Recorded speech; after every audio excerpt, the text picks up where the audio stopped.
अनंत करुणापयं तथागत मनुत्तरं वंदित्वा शीर्षा बुद्धं धम्मं साधु गणं पीठ। मैं सर्वप्रथम अंतर्राष्ट्रीय हिंदी विश्वविद्यालय वर्धा के यह द्विदिवसीय कार्यक्रम आयोजित हो रहा है, उसके आयोजक के सभी सदस्यों को, विशेषकर प्रोफेसर रजनीश कुमार शुक्ल जी जो हमारे मित्र हैं, हमारे अग्रज हैं, व चिंतक हैं, दार्शनिक हैं, उन्हें विशेष रूप से मैं धन्यवाद देता हूं कि जिन्होंने मुझे इस वेबिनार में अपने विचार मुझे व्यक्त करने का अवसर प्रदान किया। वैसे तो मैं आपके विश्वविद्यालय में पिछले वर्ष भी हमारा आगमन हो चुका था। 31 मार्च 1 अप्रैल को मैंने पाली सोसाइटी ऑफ इंडिया का एक कार्यक्रम किया था, उसमें भी मेरा आपका स्नेह प्राप्त हुआ था। आपने 2 दिनों का यह कार्यक्रम रखा है। यह कार्यक्रम आपने बुद्ध पूर्णिमा के अवसर पर रखा है। बुद्ध पूर्णिमा क्यों कहा गया? वैशाख पूर्णिमा है यह, क्योंकि इस वैशाख पूर्णिमा को ही भगवान बुद्ध के साथ, एक महामानव के साथ 3 घटनाएं जुड़ती है। उनका जन्म होता है इस दिन, वो इस लोक में आकर इसी दिन ज्ञान को प्राप्त करते हैं और इसी दिन उनका महापरिनिर्वाण होता है, उनकी मृत्यु होती है। 3 घटनाएं अब तक के मानव इतिहास में किसी भी व्यक्ति के साथ यह घटित नहीं हुई, इसलिए इस दिवस को ही बुद्ध पूर्णिमा के से प्रसिद्धि मिली। इससे बुद्ध पूर्णिमा पर आपने द्विदिवसीय कार्यक्रम किया। कल बुद्ध पूर्णिमा था, उसी सातत्य में आज भी यह कार्यक्रम चल रहा है। 2 दिनों से आप यह कार्यक्रम सुन रहे हैं। अनंत करुणा के सागर भगवान बुद्ध की देशना किस तरह से इस वैश्विक संकट को पार कर सकता है, ऐसा आपने विषय चुना है। मुझे कहने में जरा भी संकोच नहीं है कि भगवान बुद्ध का जो उपदेश है वह सार्वकालिक है, सार्वदेशिक है। वह किसी काल में नहीं बांधा जा सकता है, नहीं किसी स्थान में बांध सकते हैं। वह हर समय के लिए, हर जगह के लिए, हर स्थान के लिए यह उपयुक्त है। जैसे एक छोटा सा दृष्टांत देता हूं। नहीं वेरेन वेरानी समंतीद कुदाचनं अवेरेन च समंती एष धम्मो सनातनो। वैर से वैर कभी भी शांत नहीं होता है, अवैर से वैर शांत होता है। यह सनातन नियम है। आज कोरोना वायरस से, इस महामारी से पूरा विश्व विचलित है। हम अपने देश में देख रहे हैं कि कुछ समुदाय के लोग, हमारे डॉक्टर्स, हमारे पुलिसकर्मी उन पर अत्याचार कर रहे हैं, उनको अपमानित कर रहे हैं। तो लेकिन उसके बावजूद वे अपने कर्म से विचलित नहीं हो रहे हैं। हमें लगता है कि उन पर बुद्ध का असर है। बुद्ध ने धम्मपद में कहा है, अकोधेन जिने कोधं असाधुन साधुना जिने जिने कदरियन दानेन सच्चेन अलिकवादिनन। अक्रोध से क्रोध को जीतो। वह समुदाय के लोग क्रोध कर रहे हैं, लेकिन उसके बावजूद भी उन पर क्रोध न करके उनके हित में ही वह कार्य कर रहे हैं। असाधुता को साधुता से जीतो। कंजूस को दान से जीतो और असत्य बोलने वाले को सत्य से जीतो। अगर हम बुद्ध के इन उपदेशों पर चलते हैं तो हमारा कल्याण हो जाएगा, विश्व का कल्याण हो जाएगा। भगवान बुद्ध के शिष्य अस जी से कोलित पूछते हैं कि भगवान बुद्ध का क्या सार है, बुद्ध का क्या सार है। तो कहते हैं, अस जी समझाते हैं उसको, बाद में वो सारे पुत्र बनते हैं। ये धम्मा हेतु पभवा तेसन हेतु तथागतो आहा तेसं च यो निरोधो एवं वादी महासमनोति। संसार की जितनी भी वस्तुएं हैं वह हेतु से युक्त हैं। अकारण कोई घटनाएं नहीं घटती है, हर का कोई ना कोई कारण होता है, कोई ना कोई हेतु होता है। यह जो कोरोना महामारी आई है यह अकारण नहीं आया है, इसके पीछे भी कोई ना कोई कारण है।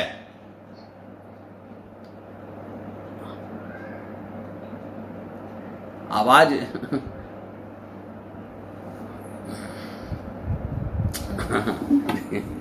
हाँ अब ठीक है। ये कह रहे थे कि ये जो कोरोना महामारी आई है इसका भी कोई ना कोई हेतु है, कोई ना कोई कारण है। अकारण घटनाएं नहीं घटती है। कुछ लोग कहते हैं कोरोना महामारी प्राकृतिक है, कुछ लोग कहते हैं यह कृत्रिम है या मानव निर्मित है। अगर प्राकृतिक है तो हमने प्राकृतिक के साथ खिलवाड़ किया है, प्राकृतिक पर्यावरण को हमने असंतुलित किया है, पर्यावरण को हमने छेड़छाड़ किया है। बुद्ध ने अपनी देशनाओं में पर्यावरण को शुद्धता की बात कही है, चाहे वो जल की शुद्धता हो, चाहे वो वायु की शुद्धता हो, चाहे वो वन कटाई को उन्होंने मना किया है, चाहे ताकि हमारा पर्यावरण जो है वह शुद्ध रहे, जल हमारा जो है वह शुद्ध रहे, ताकि वातावरण जो है हमारा पशु पक्षी सुरक्षित रहे। जब हमारा पर्यावरण सुरक्षित रहेगा, हम बुद्ध के जो कोट है उसमें नहीं जाना चाहते हैं, नहीं तो बहुत लंबा खिंच जाएगा। अभी अभी प्रोफेसर रमेश कुमार द्विवेदी जी, जो बौद्ध दर्शन हमारे विश्वविद्यालय में बौद्ध दर्शन विभागाध्यक्ष है, उन्होंने पर्यावरण संरक्षण की बात भगवान बुद्ध ने किस रूप से की है उन्होंने अभी अपने वक्तव्य में कहा है। और 4 महाविहारों की भी बहुत विस्तार से चर्चा की है। उन्होंने अपनी पुत्री का नाम 4 महाविहारों में ही रखा है। मैत्री, करुणा, मुदिता, उपेक्षा, ये उनकी 4 पुत्रियों का नाम है। उन्होंने इतना ज्यादा प्रभावित हुए कि उन्होंने अपने 4 पुत्रियों का नाम इस महाविहार पर रखा। ये जो महाविहार है, 4 महाविहार, ये बहुत ही प्रासंगिक है और प्रासंगिक क्या कि हमेशा के लिए है। जब हम मैत्री करेंगे तब कोई संकट आने का बात ही नहीं है। संकट का कारण ही है कि हम द्वेष करते हैं। अगर मैत्री अगर है तो हम राग द्वेष से हम ऊपर उठ जाते हैं, लेकिन हमारा मन जो है वो बड़ा दुर्बल है। कहते तो कुछ है और करते कुछ है। इसलिए बुद्ध ने चेतना को ही कर्म बतलाया। चेतनाहं भिक्षुवे कम्मं वदामि। हे भिक्षुओं, मैं चेतना को कर्म बोलता हूं। चेतना में अकुशल बातें आनी ही नहीं चाहिए। अगर हम किसी के प्रति निंदा के भाव जगा दिए, हिंसा का भाव जगा दिए, तो इसका अर्थ ये हुआ कि हमने हिंसा कर दिया। वह भाव ही न जगे, इससे भाव तक भगवान बुद्ध के देशना जाती है। जब तक हमारा मन जो है निर्मल नहीं होगा, तब तक जो है हम केवल भाषण देते रहेंगे, हमारा जो है कर्म शुद्ध नहीं होगा। कर्म की शुद्धि बहुत जरूरी है। कमस का सत्ता, कम दायादा, कम योनि, कम बंधु, कम पटिसरना। क्योंकि कर्म ही योनि है, कर्म ही बंधु है, कर्म ही आश्रय है, कर्म ही जो है हमारा उत्तराधिकार में मिलता है। यह जो कोरोना महामारी कर रहे हैं हमारे कर्मों का फल है। जो हमने कर्म किया है उस कर्म को हम भुगत रहे हैं। अगर हम मानव निर्मित है तो हमने वैसा कर्म किया जो धर्म के विपरीत था, अधार्मिक था, तो उसका फल जो है पूरा संसार भुगत रहा है। अगर यह प्राकृतिक है तब भी हमने प्रकृति के साथ छेड़छाड़ की है। इसलिए भगवान बुद्ध की जो देशना है उन देशनाओं पर हमें चलना होगा। हमें वो देखना होगा कि भगवान बुद्ध क्या कहते हैं। भगवान बुद्ध ने अपना प्रथम उपदेश जो इस सारनाथ में हुआ उनमें 2 अंतों का उन्होंने निराकरण किया। उन्होंने कहा 2 अतियों का पालन नहीं करना चाहिए। द्वे में भिक्वे अंता पवजितेन न सेवितव्वा, है भिक्षुओं 2 अंतों का सेवन नहीं करना चाहिए। कहते हैं कतमे द्वे, कौन से 2? कहते हैं यो चायं कामेषु काम सुखल कान योगा हीना, यो चायं कामेषु काम सुखल का अनियोगा, जो इंद्रिय काम सुखों में लगा रहना है। यानी जो इंद्रिय हैं, चक्षु है, श्रोत है, घ्राण है, जीवा है, काय है, मन है, इन इंद्रियों में लगा रहना है। जैसे चक्षु किसी रूप को देखता है तो वहीं पर आसक्त हो जाता है, चाहे वो राग पैदा करता है चाहे वो द्वेष पैदा करता है। अगर उसे अनुकूल लगता है तो वह राग पैदा करता है, अगर वह प्रतिकूल लगता है तो उससे द्वेष पैदा करता है। तो बुद्ध कहते हैं कि ये जो कामेषु काम सुकल का अनियोग है यह हीन है, हीनो गम्मो पथजनिको अनरियो, हीन है, ग्राम है,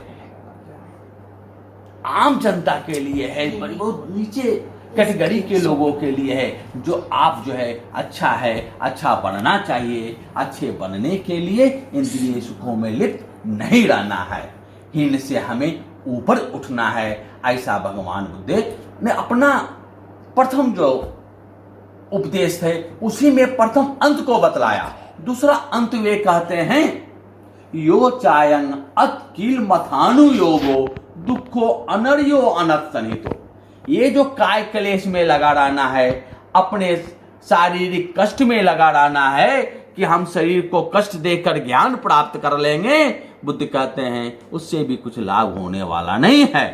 शरीर को कष्ट देने से कुछ नहीं मिलने वाला है, आपको जो है वह केवल दुख ही देगा, उससे आपको सुख की प्राप्ति नहीं होगी। सुख के लिए आपको शील का पालन करना होगा, समाधि का अभ्यास करना होगा, तभी प्रज्ञा की प्राप्ति होगी। और जब प्रज्ञा उत्पन्न हो जाएगा तब आपको परम सुख का अनुभव होने लगेगा। पैया उपज्यमाना अविज अंधकारं विद्मेति विद्यो भासं जनेति ततो योगा वचरं अनिच्चं तीवा दुखं तीवा अनत्ता तीवा संपय्याय पश्यति। जब प्रज्ञा उत्पन्न होता है तब अविद्या का अंधकार छट जाता है, विद्या प्रकाश उत्पन्न होता है। तब व्यक्ति जान लेता है कि संसार में जितनी भी वस्तुएं हैं वह अनित्य है।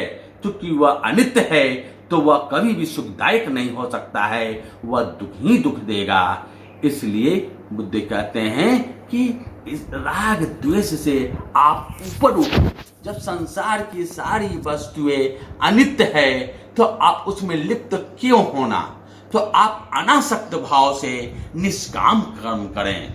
कर्म करने से बुद्ध पीछे नहीं हटते हैं, वो कहते हैं निष्काम कर्म करें। जो गीता का निष्काम कर्म है वही बुद्ध का उपेक्षा कर्म है। आप निष्काम कर्म करें। आंख मिला है देखने के लिए, ऐसा नहीं है कि हम आप अब करते क्या है। हम जब आंख के चक्षु से किसी रूप को देखते हैं, अगर अनुकूल मिलता है तो राग पैदा करते हैं, प्रतिकूल मिलता है द्वेष पैदा। तो अनुकूल अप्रतिकूल से ऊपर उठना है। हमें केवल वस्तु वस्तु मात्र रहे, रूप रूप मात्र रहे, ना उसमें अच्छा दिखे ना कुछ बुरा दिखे। हम केवल कर्म उसमें करे, उसमें आसक्त न हो, जो उचित कर्म हो उसी को करे। अब प्रश्न उठता है, हम उचित कर्म करेंगे कैसे? तो उचित कर्म करने के लिए भगवान बुद्ध ने मध्यम मार्ग बतलाया है। एतको भिक्वे मध्यमा पटिपता तथागत अभिसंबुद्ध। एक भगवान बुद्ध ने मध्यम मार्ग को बतलाया है, कहा कि हमने जो है मध्यम मार्ग को खोज निकाला है। तथागतेन अभिसंबुद्धा चक्षु करनी यान करनी। क्या करता है वो? आंख देने वाली है। चक्षु करने, तो आंख देने वाली है कहने का मतलब है कि अंतर्बोध होना। आंख तो हमारे पास है ही, आंख का काम है देखना, तो देखने के लिए तो देख ही रहे हैं। अंतर्बोध होना, हमें जो देखना चाहिए वह दिख नहीं पा रहा है, और जो दिख रहा जो हम देख रहे हैं वो वास्तव में वह सत्य नहीं है। तो सभी वस्तुएं अनित्य है। सब्बे संखारा अनिच्चाति यदा पय्याय पश्यति अथ निविन्दति दुखे एस्मग्गो विशुद्धिया। सभी वस्तुएं अनित्य है। जब यह बोध कैसे होगा? यदा पय्याय पश्यति, वह प्रज्ञा से ही देख पाता है। और जब उसे प्रज्ञा से देख पाता है तो उसके सारे दुख निर्मूल हो जाते हैं। और केवल उसका ही दुख नहीं हो जाता है, अंत होता है, उसके आसपास में जितने लोग होते हैं वह भी उसके प्रकाश से आलोकित हो जाते हैं। जैसे भगवान बुद्ध को ज्ञान मिला और उनके ज्ञान से हजारों लोग उस ज्ञान से लाभान्वित हुए, उनको भी प्रकाश मिला, उन्हें भी ज्ञान मिला, और आज तक ज्ञान मिल रहा है, उससे वे लाभान्वित हो रहे हैं। अब हमने जो अभी देखा कि पहले भी हमने बताया कि जो हम लोग कहते हैं वो हम लोग आचरण में नहीं लाते हैं, तो पहले हमें आचरण में उसे उतारना जरूरी है। बुद्ध ने साफ साफ कहा, तुम्हें ही किच्चन आतपं अखातारो तथागता। तथागत ने जो वचन बतलाए हैं, जो कहे हैं, उसको अपने जीवन में उतारो। तुम्हें ही किच्चन आतपं, तुमको ही यह कर्म करना होगा। मैं तुम्हें की ओर नहीं ले जाऊंगा। मेरा जो धर्म है, मेरा जो उपदेश है, वह तुम्हें दुख से सुख की ओर ले जाएगा, समाज को दुख से सुख की ओर ले जाएगा। काम जो है तुम्हें करना पड़ेगा। मैंने जो है काम बतला दिया है, उपदेश दे दिया है, उन उपदेशों पर चलना तुम्हारा काम है। जब तक आप चलते रहोगे तब तक जो है तुम्हारा कल्याण होता रहेगा। आज अविद्या है, ऐसा नहीं है कि अचानक अविद्या से विद्या उत्पन्न हो जाए और प्रज्ञा उत्पन्न हो जाए और तत्काल ही उसकी जो है तृष्णाओं का अंत हो जाए और वह परम सुख को प्राप्त कर ले। ऐसा संभव नहीं है। वह धीरे धीरे धीरे धीरे जो है वह प्राप्त होता है।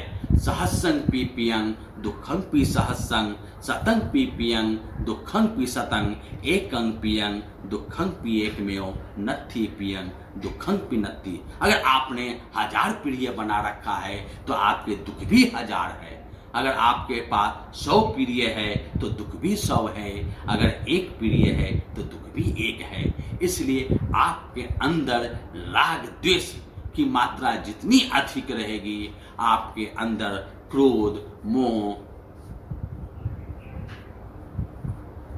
आदि का अहंकार आदि जो अकुशल प्रवृत्तियां हैं, उसका बहुत ज्यादा बोलबाला रहेगा। अब जो है उन अकुशल प्रवृत्तियों पर अंकुश लगाएंगे, धीरे धीरे ध्यान के माध्यम से, समाधि के माध्यम से, शील का पालन करके उसे अकुशल धर्मों को कम करते जाएंगे। वैसे वैसे आपके अंदर प्रज्ञा भी विकसित होता जाएगा और अंत में प्रज्ञा विकसित होकर आप पूर्ण प्रज्ञावान हो जाएंगे। आपकी विद्या छट जाएगी, विद्या उत्पन्न हो जाएगी और चारों तरफ सुख ही सुख दिखाई देगा। क्योंकि संकलित चित्ता सत्ता संकलिसंति, परिशुद्ध चित्ता सत्ता परिशुद्धंति। क्योंकि जो मलिन चित्त है से व्यक्ति जो है मलिन हो जाता है, अपरिशुद्ध चित्त से व्यक्ति परिशुद्ध होता है। आज समाज में आपकी प्रशंसा करने वाले बहुत मिलेंगे, लेकिन वह प्रशंसा क्या वह अपने दिल से दे रहे हैं? भजंती सेवंती चक्कर नत्था निकरना दुर्लभा अजमित्ता अथठ पैया असुचि मनुष्या एको चरे खग विषाण कप्पो। बुद्ध कहते हैं कि आपका भजन करते हैं, आपका सेवन करते हैं, किस लिए करते हैं? अपने स्वार्थ के लिए करते हैं। निकरना दुर्लभा अजमित्ता, आज निकरना, आज निस्वार्थ मनुष्य दुर्लभ है। अतट पैया असुचि मनुष्य, मनुष्य जो है वह अपवित्र है और स्वार्थी है। अतः आप जो है एकांचित होकर आप ध्यान करें, आप अपने अंदर जो शक्ति है उसको विकसित करें और अपना भी कुछ में कल्याण कर पाएंगे और आप इसके माध्यम से समाज का भी कल्याण हो पाएगा। क्योंकि अत्ता ही अतनो नाथो को ही नाथो पड़ोसिया, आप अपना मालिक स्वयं है, दूसरा आपका कोई मालिक नहीं हो सकता है। आज के इस महामारी में कहा जा रहा है आप घर में रहें, आप बाहर न निकले, तो इसका अर्थ यह है कि आप अपना मालिक स्वयं हैं। अत्ता ही अतनो नाथो, आप अपना मालिक स्वयं हैं। आप स्वयं प्रेरित होकर, स्वयं को प्रेरणा लेकर आप बाहर न निकले, वही नाथो पड़ोसिया, दूसरा आपका कोई मालिक इसमें नहीं हो सकता है। आप स्वयं को बचाव करेंगे तो स्वयं भी बचेंगे और आपके संपर्क में जो आएगा वो अभी कोरोना महामारी से बचेगा। अतः बुद्ध का जो उपदेश जो है इस वैश्विक संकट में बहुत ज्यादा प्रासंगिक है। अब कुछ और समय है क्या? है तो 10 मिनट है। अतः हमें जो है मन, क्रम, वचन तीनों से, क्योंकि बुद्ध ने केवल मन की शुद्धता की बात तो कही है, लेकिन मन ही जो है अग्रगामी है। पहले भी मैंने कहा कि चेतनाहं भिक्खवे कम्मं वदामि, चेतना जो है वही कर्म है। तो चेतना कर्म है तो मन जो है वही हमारा अग्रगामी है। मनोपभंग माधम्मा मनोसिट्ठा मनोमया, मन ही सभी धर्मों में, मन ही सभी कर्मों में अग्रगामी है। बुद्ध ने 3 प्रकार के कर्मों को बतलाया है। एक कर्म बतलाया है काय कर्म, फिर वची कर्म और तीसरा मनोकर्म। जो मनोकर्म है सबसे महत्वपूर्ण है, क्योंकि मन से ही प्रेरित होकर काय के द्वारा कर्म किए जाते हैं और वचन के द्वारा कर्म किए जाते हैं। जब हमारा मन परिशुद्ध होगा तब हमारा जो है जो काय कर्म करेंगे वह भी हमारा परिशुद्ध होगा और वचन से जो कर्म करेंगे वह भी हमारा प्रसन्न होगा। न तंग माता पिता कैरा अन्यंग वापी न यातका सम्मा पनी हितं चित्तं। माता, इवन माता पिता को कहा गया, माता पिता भी आपका कल्याण नहीं कर सकते हैं। आपका कल्याण आपके सद्मार्ग में लगा हुआ चित्त ही कर सकता है। अगर आपका चित्त सन्मार्ग में लगा हुआ है तभी आपका कल्याण संभव है। उसमें माता पिता आपका कल्याण कैसे कर सकते हैं? तो आप अपने चित्त को परिशुद्ध रखें, चित्त को जो है अच्छा बनाएं, उसी में आपका कल्याण है। जो आप कहें, कोशिश करें कि हम उसे अपने जीवन में, उसे आचरण में उतारें।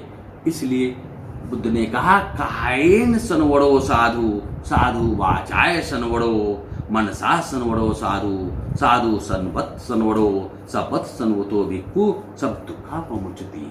साधु जो सन्यासी होता है, जो महामानव होता है, वह काय से भी संयमित होता है, वह वचन से भी संयमित होता है, वह मन से संयमित होता है, वह सभी सर्वत्र संयमित होता है और सर्वत्र संयमित होकर वह सभी दुखों से मुक्त हो जाता है।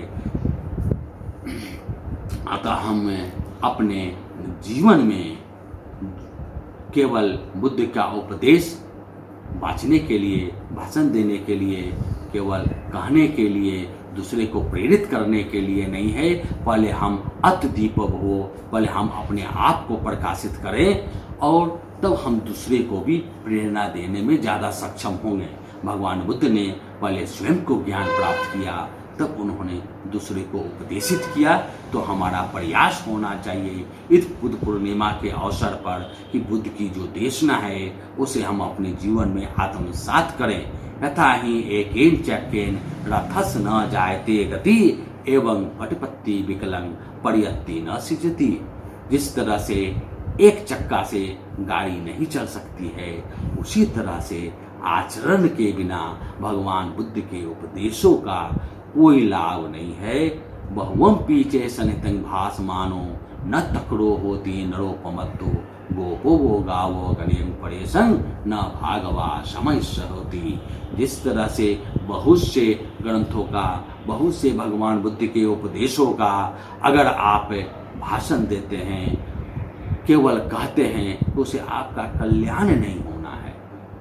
आपका कल्याण भगवान बुद्ध के जो पंचशील है, केवल उतने का अगर हम अपने जीवन में वो आचरण कर लें तो हमारा कल्याण हो जाएगा और हमारा समाज का कल्याण हो जाएगा। यह धरती जो है स्वर्ग बन जाएगी। इन्हीं वचनों के साथ हम अपनी वाणी को विराम देते हैं।